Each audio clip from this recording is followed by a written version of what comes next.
Welcome to one of those times in a life, a musical journey through songs and stories. This week, Chapter 5, The Mourning Ryde.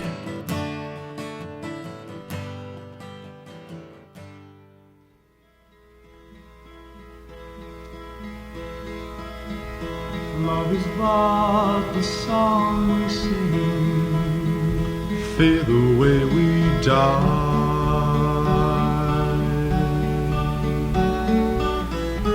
You can make the mountains ring, or make the angels cry.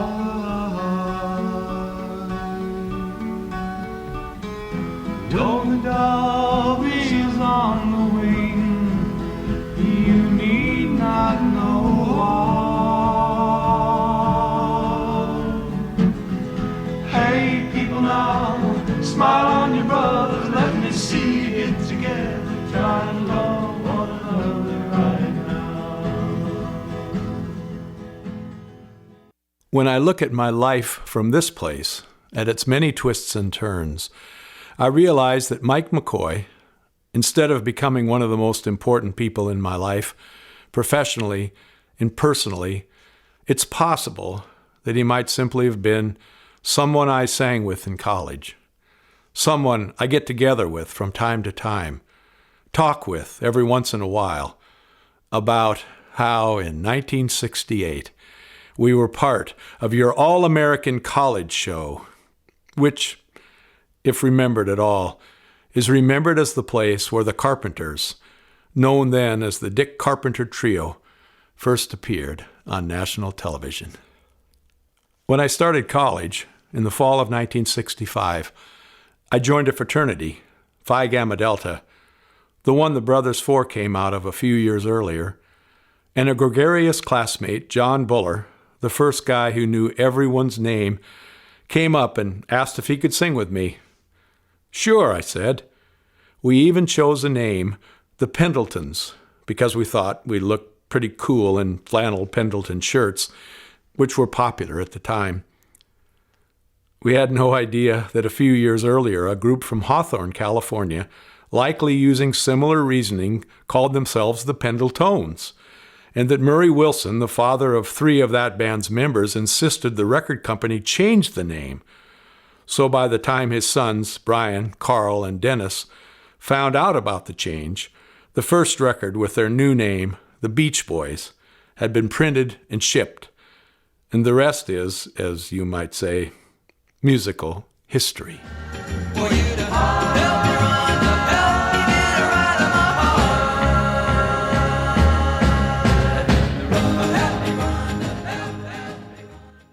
Buller and I happily said yes when Mike McCoy asked if he could sing with us. McCoy epitomized a certain college cool, a kind that makes so much sense to another 18 or 19-year-old boy. He had a certain nonchalance. Things appeared to come naturally to him and easily for him, enough so that he was known as the Golden Boy.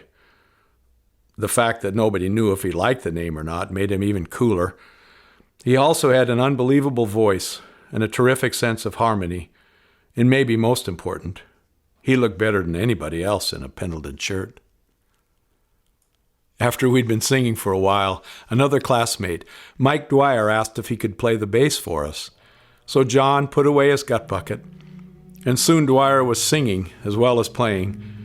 And for reasons I can't remember, maybe because the name the Brothers Four was already taken, we decided to call ourselves the Mourning Ryde. That's Mourning, spelled M-O-U-R-N-I-N-G, and Ryde, spelled R-Y-D-E. I can't remember now how we came up with that name or that ingenious spelling. We'd serenade the sororities, and we even got an occasional paying job. We recorded every song we knew, all 16 of them, before the Christmas break in December of 1967. The next spring, a group of LA talent scouts began visiting campuses looking for college kids to be part of a syndicated TV show. They videotaped auditions in a hotel room. I can't remember how we found out about it. I tried out as a solo artist as well as part of the Mourning Ryde. Sometime in the spring of 1968, we got word that the group was chosen to compete. In retrospect, my feeling is that the creators of the show, during a time of incredible upheaval, wanted to portray a certain image of college kids. An image that didn't include protesting a war, growing long hair, or experimenting with drugs. And the Mourning Ryde, 4 guys wearing University of Washington blazers, well, we looked and sounded the part. And while we actually sang pretty well, we fit an image that they were trying to project. They flew us from Seattle to L.A. on Friday, June 7th. We were staying a few blocks from the Ambassador Hotel. One of the first things we did was visit that hotel's kitchen pantry and saw how wooden panels had been removed as evidence and where Robert Kennedy lay dying 3 days earlier. Rehearsal was Saturday. Each show was half an hour in length and included 4 acts, with a winner announced at the end of each show. They filmed 2 shows on the same day, so we were one of 8 acts milling around that weekend. We flirted with the Kappa pickers from Indiana University. We traveled by shuttle bus from the hotel to the studio. On Sunday, we laughed about the makeup we had to wear. The host was Dennis James. He'd been the announcer on Ted Mack's original amateur hour years earlier. Each show had 3 judges. One of our judges was Greg Morris, part of the Mission Impossible team, a popular TV show of the day. Our show was taped in front of an enthusiastic studio audience, warmed up, and then prompted by an electric applause sign. It would light up, and the audience would clap. The show began with 4 girls in cheerleading outfits introducing Dennis James, who then appeared from behind a curtain. I don't remember feeling nervous, or if we were part of the first or second taping that day. We did our song, Wasn't That a Time, using a Milt Oken arrangement that we stole off of a Peter, Paul and Mary record. Our fathers bled at Valley Forge. And within half an hour, the judges voted, and our group was presented with an oversized trophy and a check for $1,000. And suddenly, though we might have told ourselves it didn't matter, it was pretty hard to remain nonchalant or to act as if we didn't care. A fraternity brother from Fullerton, California, bought tickets for us to see the Dodgers. So later that day, we saw Don Drysdale break the record for scoreless innings, and we were a natural part of the LA crowd, leaving shortly after the record was broken and long before the game was over. Flying back to Seattle on Monday morning, we felt like winners, carrying our 3-foot trophy onto the plane for all to see. Work all night and a drink of rum. We noticed that Harry Belafonte was sitting in the first-class cabin, and I decided we needed his autograph. And while he did sign his name on a scrap of paper I handed him, he wasn't too happy about it. And I must admit, after the look he gave me, I felt a little less like a winner returning to my seat in the coach section. The Mourning Ryde was scheduled to return to L.A. in a few weeks for the final rounds. In the meantime, I was off to New York to begin finding out what it meant to be a social worker for the summer on the Lower East Side of Manhattan. After just a few weeks there, I was part of a camp for city kids on a little island off Bermuda. The last thing they wanted to hear was Kumbaya from some white guy. And still every night I sang, and every night they listened.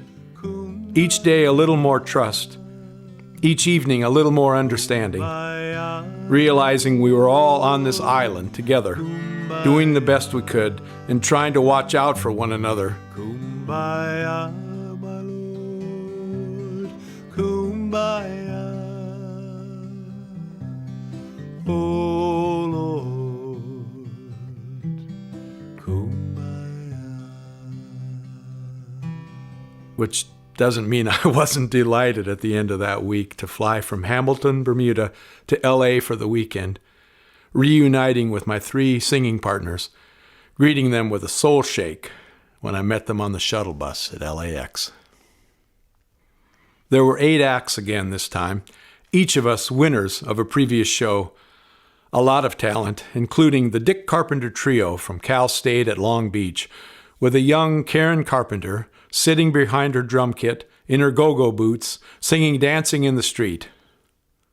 We, the Mourning Ryde, were not one of the 4 finalists. John Wayne appeared for the final show, dropping from the sky in a helicopter, walking on stage just as he did in so many movies, this time presenting awards and checks to the winners. Second place, the Dick Carpenter Trio. The grand prize, Linda McClure, a singer and dancer extraordinaire from UCLA whose previous claim to fame was as the Bruin mascot. And at the cast party, after the taping, John Wayne came up to John Buller, put an arm around him, looked at him right in the eye, and both of them close to 6.5 feet tall, and said, "You're one big so-and-so." And that night, the Mourning Ryde went to see Frankie Valli in the Four Seasons at the Coconut Grove. Traces of makeup still on our faces, dressed up in our matching blazers. We had no idea where we were going, but for the moment, we were sure we had arrived. All the leaves are brown and the sky is gray. I went for a walk on a winter's day. I'd be safe and warm if I was in LA.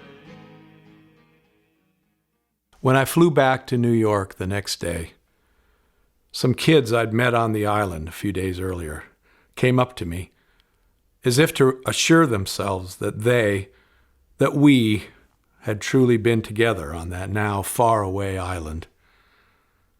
A couple of weeks later, on a small black and white TV set on top of a folding chair, on the sidewalk on East Broadway, I watched myself and 3 of my friends sing a song, get a check, and win a trophy, as those around me on that street corner laughed and pointed. When I returned to the University of Washington that fall, filled with the naive dreams and aspirations of a 21-year-old kid, I didn't know, before the year was out, I would audition for a spot in the Brothers Four and listen to recordings of Frankie Valli and the Four Seasons, waiting for the phone call that would tell me I had gotten the job. I then had to tell the other guys in the Mourning Ryde I wouldn't be doing the Saturday nights that winter at the ski resort, where we'd gotten a job singing for ski tickets, dinner, and beer. McCoy says he might forgive me one of these days. A few months later, I would be back in New York, this time staying at the Hampshire House across from Central Park as a member of the Brothers Four. There was a meeting at the Carnegie Deli with Milt Oken, a name I'd read on the back of numerous folk albums. He, who'd been Harry Belafonte's musical director.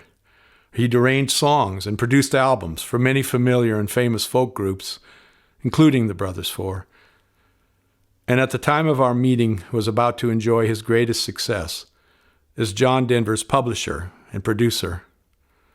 And trying to explain why I might be a credible replacement for Mike Kirkland, I explained that I'd been part of a singing group in college and had recently been on TV. "I saw you," he said. "You weren't bad. And you know you did steal one of my arrangements." To this day, I don't know whether he was kidding or serious. What I do know is how glad I am for the memories.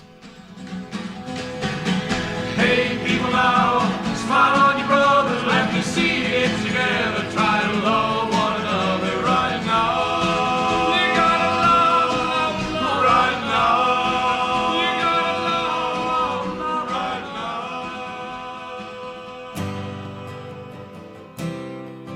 Thanks for sharing one of those times in a life. Next week, all the stages of my life. Hope to see you then.